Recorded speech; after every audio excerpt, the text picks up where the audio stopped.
I'm Amy Goodman, and we're having a debate on President Obama's AIPAC address yesterday before the American-Israel Public Affairs Committee. Our guests are Rashid Khalidi, professor at Columbia University of Arab Studies, Jonathan Tobin, senior online editor of Commentary magazine. His latest piece is called What's Missing from Obama's AIPAC Speech. I'm looking at a piece by Juan Cole that was just posted that says early returns in Iran's 9th parliamentary election since the 1979 revolution show that Ahmadinejad's lay populace have taken a drubbing, and talk about a significant quote of Khamenei, the Supreme Leader Ali Khamenei, who is now in the ascendancy in Iran.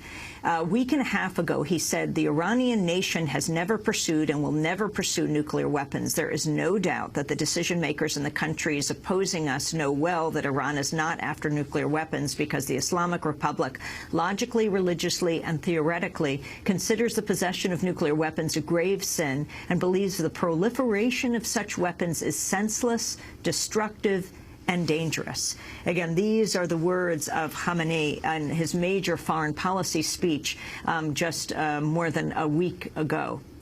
Jonathan Tobin, your response.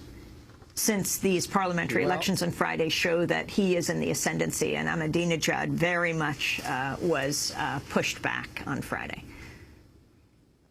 Well, I think we have to understand that as much as Mahmoud Ahmadinejad has been the poster child for Iranian outrageousness, the supreme leader has always been the supreme leader in Iran, and he has always been more in control of things than Ahmadinejad. So I think the factional fight in Iran is interesting for those of us who follow Iran, but it is not necessarily that significant in terms of changes in policy. The supreme leader may have said that he thinks nuclear weapons are a sin, but his government has been pursuing a nuclear program, been enriching uranium in a manner which is at best highly suspicious, and which has caused the International Atomic Energy Agency to view their policies with great concern, talking about their possible work on weaponization. The idea that the idea that it's just a myth that they're working on nuclear weapons is, I think, a mischaracterization of the intelligence. I mean, it's true they don't have the weapon now. The question is, are we going to wait until all they have to do, or they're one screwdriver away from doing it or not? And that is the great fear. This is a government that has not just merely occasionally said bad things, but its policy has been to forthrightly proclaim it wishes to destroy Israel, to wipe it off the map. It is a threat to the entire region. Letting it have nuclear weapons is a threat to the entire region.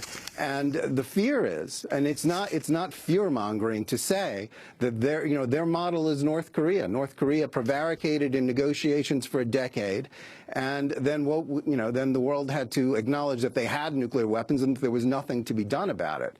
I think that's something that President Obama has rightly said he's not going to tolerate, and that the idea that just sanctions alone will do it, I think, is more a matter of hope than a practical policy. And I think many in the United States government realize that, but don't want to follow the logic of their conclusions of what they're going to do. Nobody in Israel wants war. Israel will suffer if there is an attack, but the question is will it be worse off facing a world with a nuclear Iran? To raise, as the professor has done, Israel's nuclear arsenal is really a misnomer, because the fact is Israel has proved for nearly 40 years that its nuclear program is not a threat to the rest of the region, whereas it is the only country that is threatened with extinction by many of its neighbors. And so, its nuclear deterrent is, I think, reasonable, and the United States government has agreed that it is reasonable. Professor, let me get Professor Khalidi's response to that, and I also want to broaden this out to what would it mean if the U.S. or if Israel were to attack Iran? Well, let's start from two things. The first is that the American intelligence community, which was highly politicized under President Bush, has basically tried to go back to serious intelligence work and has come to the conclusion that that Iran stopped its nuclear weapons program. Now, we can huff and we can puff about what a huge threat it would be if something that our intelligence community has assured us is not happening were to happen.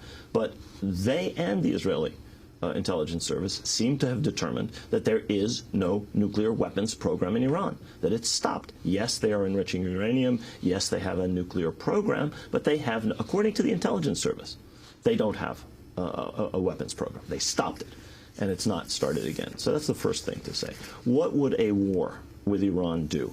It would guarantee that no responsible Iranian leadership in the future would allow Iran to be without a nuclear weapon after it had been attacked in an unprovoked fashion, either by the United States or Israel. So this would lead necessarily and inevitably to the very outcome that people who are advocating a war with Iran claim to want to prevent, which is Iran definitely becoming a nuclear weapons power.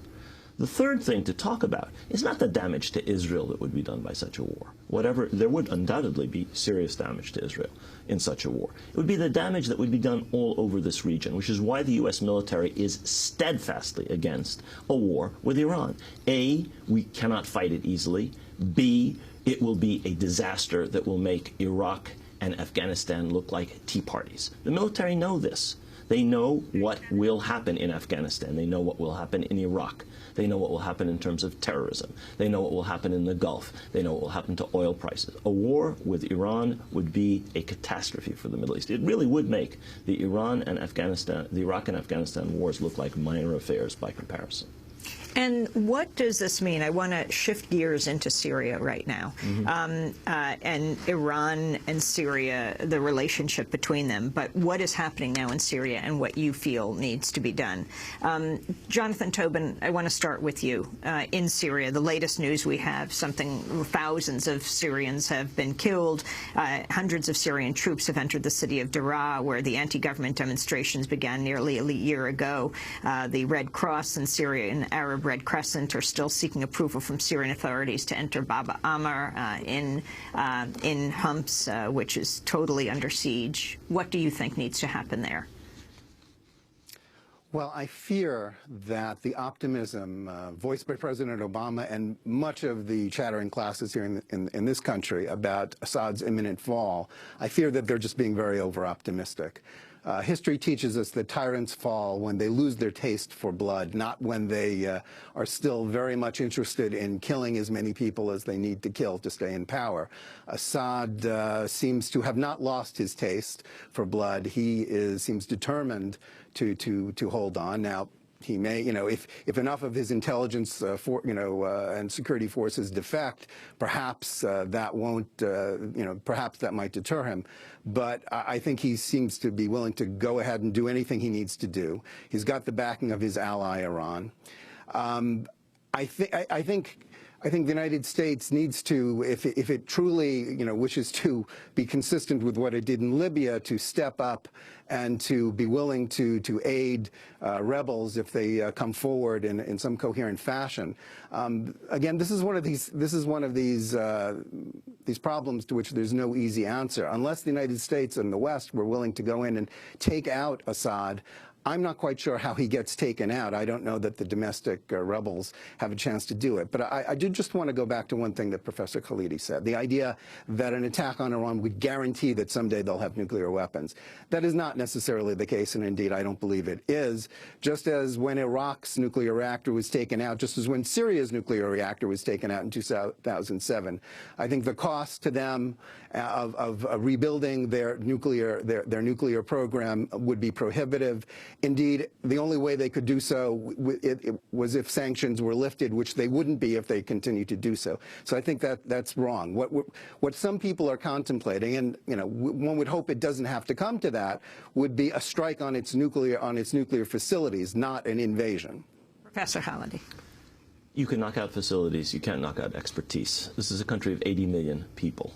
This is a country with a much larger industrial base and capabilities than either Syria or Iraq had. There's no real evidence that either of those countries had any serious nuclear weapons program. They had tiny reactors which were destroyed, if in fact what was going on in Syria was a reactor. Iran is in a different class. The Iranians have an extraordinary range of nuclear expertise. if they are attacked unprovokedly, as is being proposed, I think there is a very, very great likelihood that they will develop nuclear weapons. They'll feel they have no alternative. To get back to Syria, which was your original question, I think the situation in Syria is moving towards a bloody impasse, a bloody civil war. A majority of the Syrian people clearly reject this regime. There is, however, and this is something people don't want to look at because it's painful to look at, there is a base of support for this regime, not just among the Alawis, not just among minorities. A very large sector of the business class supported it for a very long period of time. Now, that support is frittering away, but it has a much more powerful base, unfortunately, because this is going to prolong this conflict than many people are willing to accept. I think an attack on Syria by external forces, the United States or whatever, would be the height of irresponsibility. It's awful to see the Syrian regime pound cities like Hama, or Homs, or Rastan, or Daraa. I was living in Lebanon when they attacked Hama. It was atrocious back in 1982.